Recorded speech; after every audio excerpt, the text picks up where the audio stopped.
दोस्तों, अपना देश जितना पुराना है उतनी ही पुरानी है इसके नाम की हिस्ट्री। अगर कोई आपसे कहे आप इंडियन हैं या हिंदुस्तानी हैं तो आप बड़े ही सम्मानपूर्वक मान लेंगे। लेकिन यदि कोई कहे या आपसे पूछे कि क्या आप जम्बू द्वीपी या टियांजू या हुडू के हैं तो आप थोड़ी सोच में पड़ जाएंगे कि आखिर यह जम्बू द्वीपी या टियांजू या हुडू है क्या। तो दोस्तों, आपकी इस दुविधा का भी हल है हमारे YouTube चैनल के पास। जी हाँ दोस्तों, आज की वीडियो में हम बताने वाले हैं कि आखिर हमारे देश के इतने अलग अलग नाम पड़े कैसे और क्या है इन नामों के पीछे की कहानी। तो स्वागत है आप सभी का हिंदी तथ्य तर्क YouTube चैनल में। वीडियो को बिना स्किप किए अंत तक ज़रूर देखते रहिएगा और देर ना करते हुए चलिए वीडियो को शुरू करते हैं। दोस्तों, सबसे पहला नाम है हमारी सूची में भारत। चलिए अभी से शुरू करते हैं। आज़ादी के बाद भारत गणराज्य है। भारत नाम के पीछे 3 लोगों के नाम का रेफरेंस है।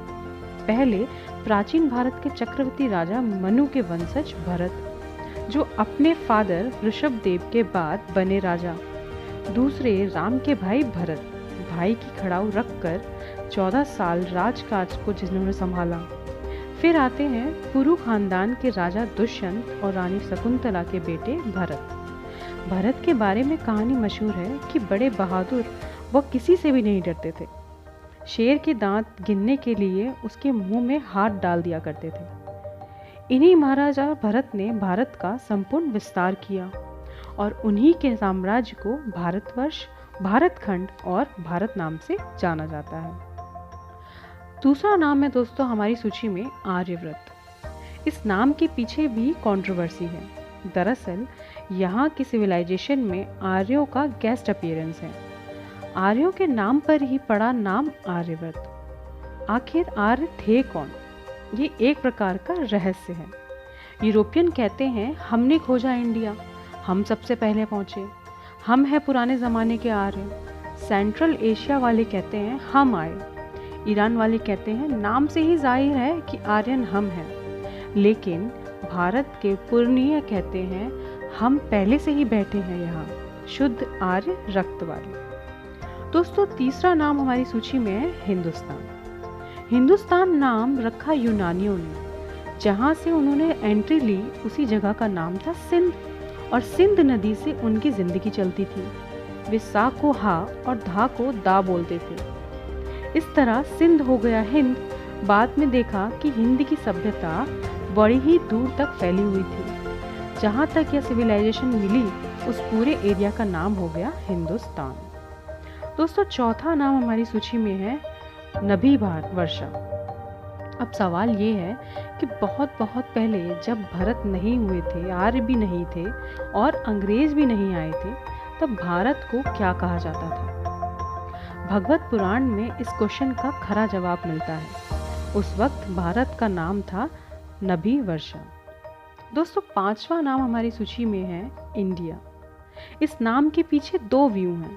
पहला यह कि अंग्रेज सिंधु घाटी को कहते थे इंडस वैली। इंडस वैली की सभ्यता जहाँ तक फैली थी उसे कहा इंडिया। दूसरी स्टोरी इससे थोड़ी सी अलग है। कहते हैं कि अंग्रेजी में कुछ शब्दों में एच साइलेंट रहता है, जैसे ऑनेस्ट, आर। इस तरह जो यूनानियों ने सिंध को हिंद कहा और इसको हिंद कहकर इसकी टांग तोड़ी, ठीक उसी प्रकार अंग्रेज इससे थोड़ा और आगे बढ़ गए। एच साइलेंट करके वो कहने लगे इंड। आगे जाकर इंड का इंडिया हो गया। अब दुनिया भर में इंडिया का नाम से ही हमारा देश जाना जाता है।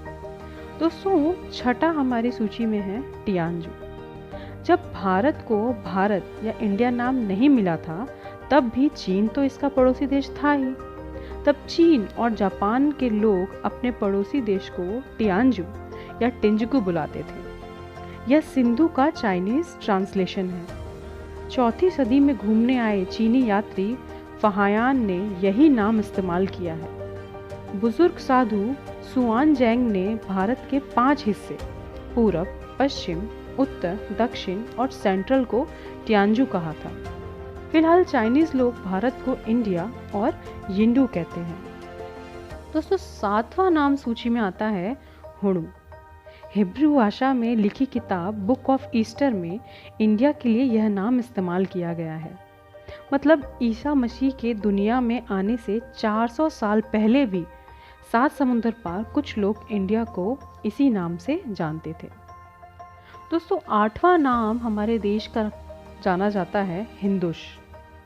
ईसा के 486 ईयर्स पहले फारस का राजा डायरियस उसने बनवाए थे अपने और अपनी फैमिली के लिए मकबरे। नक्शाए रुस्तम के नाम से ये मकबरे अब ईरान में हैं, जहाँ पहले थी फारस की विकसित सभ्यता। उस मकबरे में बादशाह डायरियस 4 जगहों के नाम लिखवाए हैं जहाँ के लोग उसे बड़े ही अच्छे लगे। उनमें से एक नाम था हिंदुश। यह हिंदुश उस वक्त का इंडिया ही था। दोस्तों, 9वां नाम हमारी सूची में आता है जम्बूद्वीप। ऐसा उल्लेख मिलता है कि पहले महाराज सगर के पुत्रों के पृथ्वी को खोदने से जम्बूद्वीप में 8 उपद्वीप बन गए थे। सभी द्वीपों के मध्य में जम्बूद्वीप स्थित है। इस द्वीप के मध्य में सुवर्णमय सुमेरु पर्वत स्थित है। इस द्वीप पर बड़े बड़े जामुन जैसे फल हैं जो हाथियों के बराबर होते थे, और यह फल केवल इसी द्वीप पर थे, इसीलिए इसका नाम पड़ा जम्बूद्वीप। फिलहाल वर्तमान में हमारे देश का इंडिया या भारत नाम से ही जाना जाता है।